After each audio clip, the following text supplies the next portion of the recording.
نحمده ونصلي ونسلم على رسوله النبي الكريم اما بعد فاعوذ بالله من الشيطان الرجيم بسم الله الرحمن الرحيم اللهم صل على سيدنا ومولانا محمد وعلى آله وصحبه وبارک وسلم۔ معزز طلباء و طالبات و معزز سامعین گرامی، السلام علیکم ورحمۃ اللہ وبرکاتہ۔ ہمارا یہ سلسلہ ہے سلسلہ تفہیم اشعار پر مشتمل، جس میں ہم مختلف بزرگان دین کا فارسی کلام آپ کے لیے لے کے حاضر ہوتے ہیں اور اس کا ترجمہ اور مختصر وضاحت پیش کرتے ہیں۔ آج ہم نے جس کلام کا انتخاب کیا ہے، یہ جیسا کہ آپ سب کے علم میں ہے کہ ماہ محرم الحرام شریف کا آغاز ہو چکا ہے، اسی مناسبت سے ہم اقبال رحمۃ اللہ علیہ کا ایک معروف کلام آپ کے سامنے لے کے حاضر ہوئے ہیں، جو آپ رموز بے خودی میں لے کے آئے ہیں۔ یہ مکمل ایک عنوان ہے جس کا آپ نے عنوان قائم کیا، درمانہ حریت اسلامیہ و سر حادثہ کربلا، یعنی اسلامی آزادی اور سانحہ کربلا کے راز کی وضاحت میں۔ اس کے کل 39 اشعار ہیں۔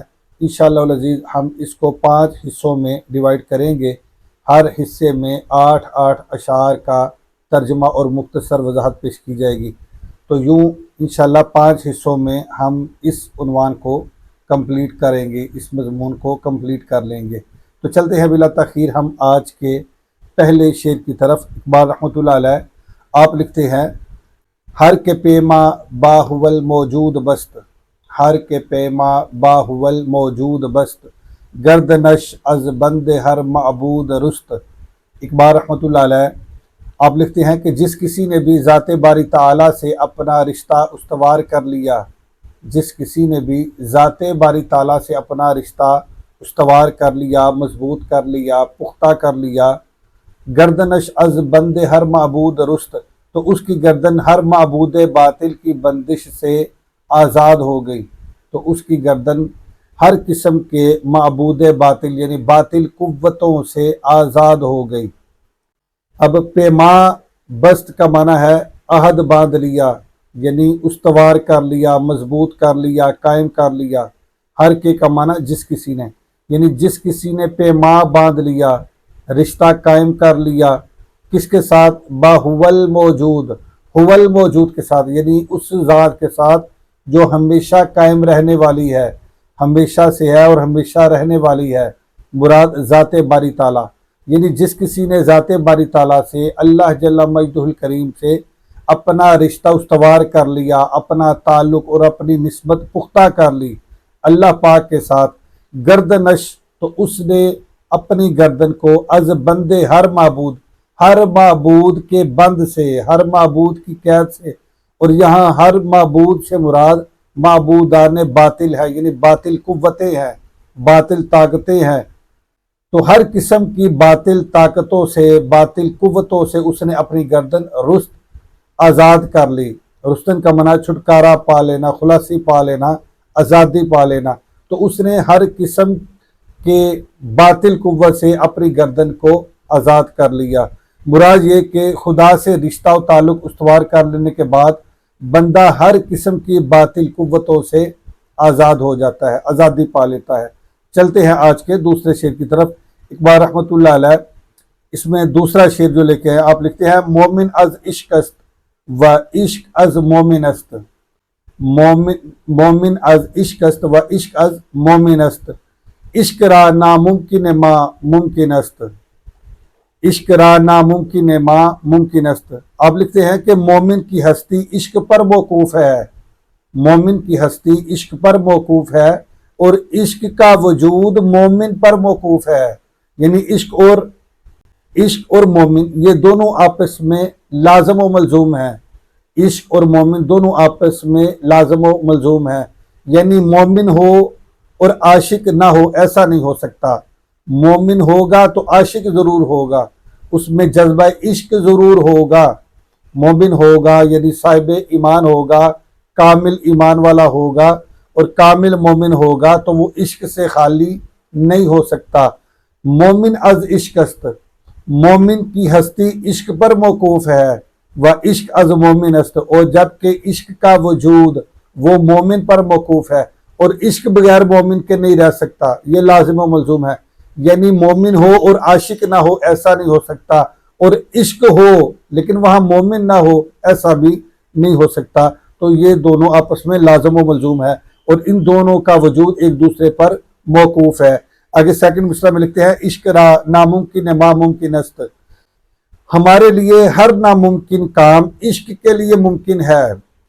ہمارے لیے جو ہمیں بظاہر ناممکن کام نظر آتا ہے کہ یہ نہیں ہو سکتا، لیکن عشق اس کو بھی کر گزرتا ہے، عشق اس کو بھی کر گزرتا ہے۔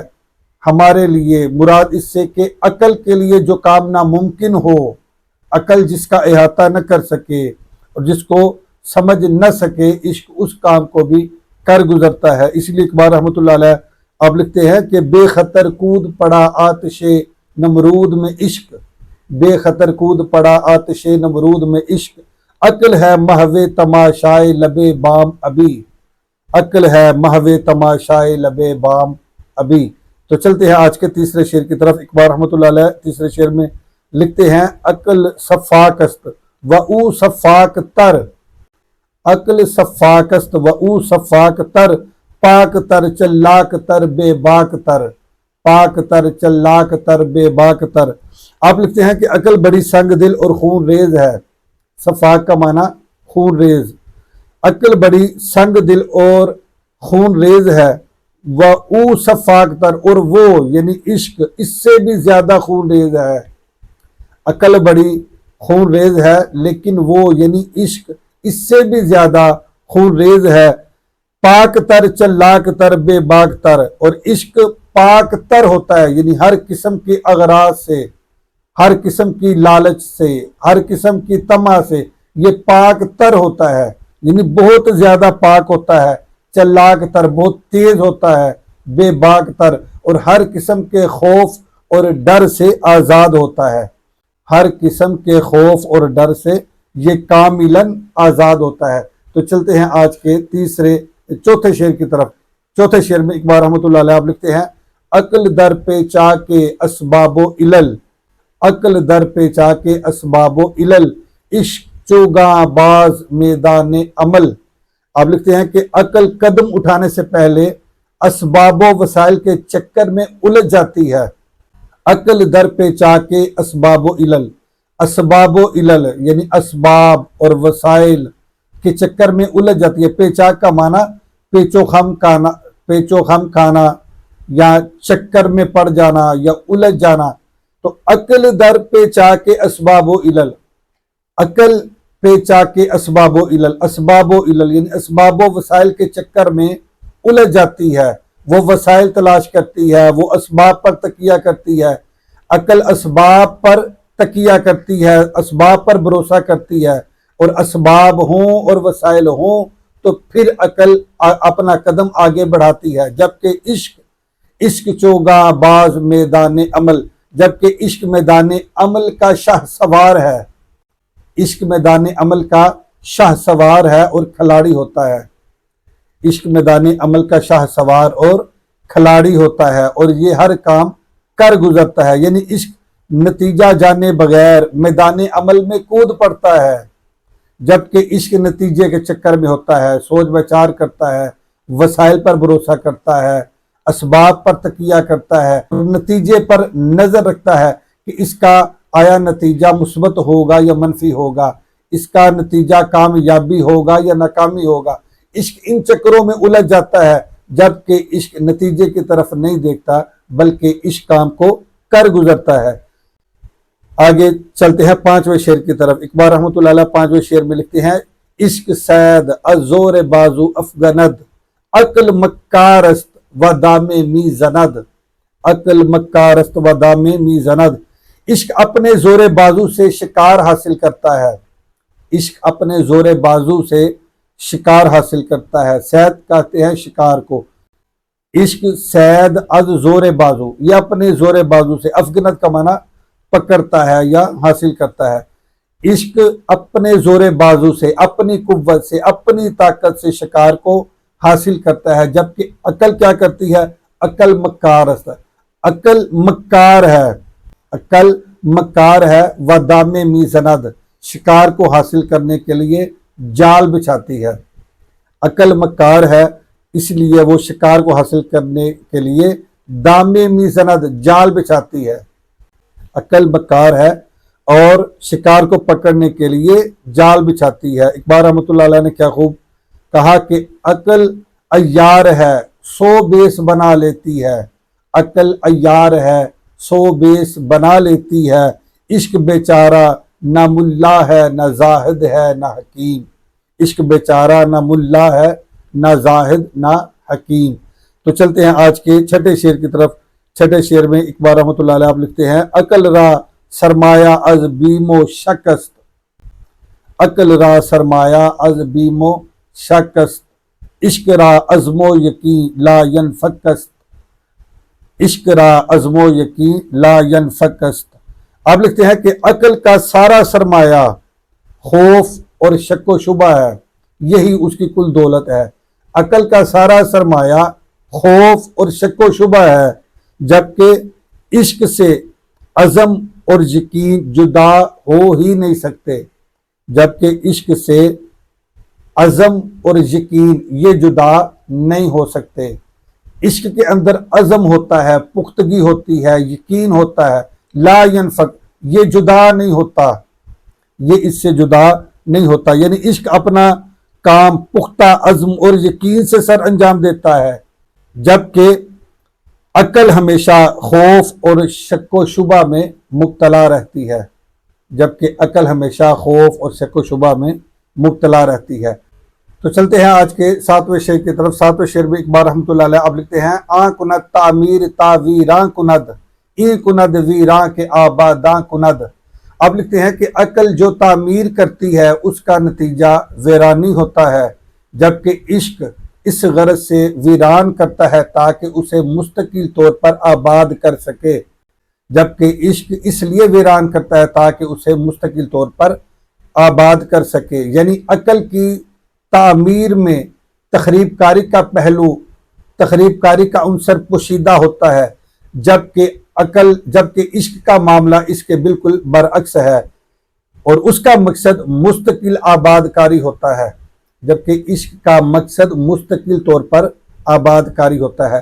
آن کند تعمیر تا ویراں کند، وہ یعنی عقل جو تعمیر کرتی ہے اس کا نتیجہ ویرانی ہے، این کند ویراں کے آباداں کند، اور یہ یعنی عشق اس غرض سے ویران کرتا ہے تاکہ مستقل طور پر آباد کر سکے۔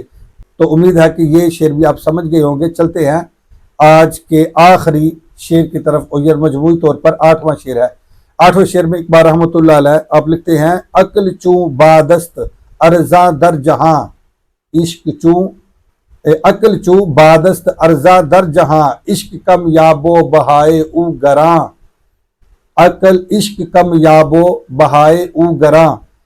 آپ لکھتے ہیں کہ عقل اس دنیا میں عشق کے مقابلے میں، عقل اس دنیا میں ہوا سے بھی سستی اور کم قیمت ہے، عقل اس دنیا میں عشق کے مقابلے میں ہوا سے بھی سستی اور کم قیمت ہے، جبکہ عشق بہت کامیاب اور ناپید ہے اور اس کی قیمت بہت زیادہ ہے، جبکہ عشق بہت کامیاب اور ناپید ہے اور اس کی قیمت بہت زیادہ ہے۔ عقل چوں بادست، عقل باد یعنی ہوا کی مثل ہے، ارزاں در جہاں، اور اس جہاں میں ہوا سے بھی ارزاں ہے یعنی کم قیمت ہے، سستی ہے۔ عشق کم یاب، جبکہ عشق کم یاب ہے، کم پایا جانے والا ہے، کم پایا جانے والا ہے یعنی ناپید شے ہے، وہ بہائے اور اس کی قیمت گراں بہت زیادہ ہے، اور اس کی قیمت بہت زیادہ ہے۔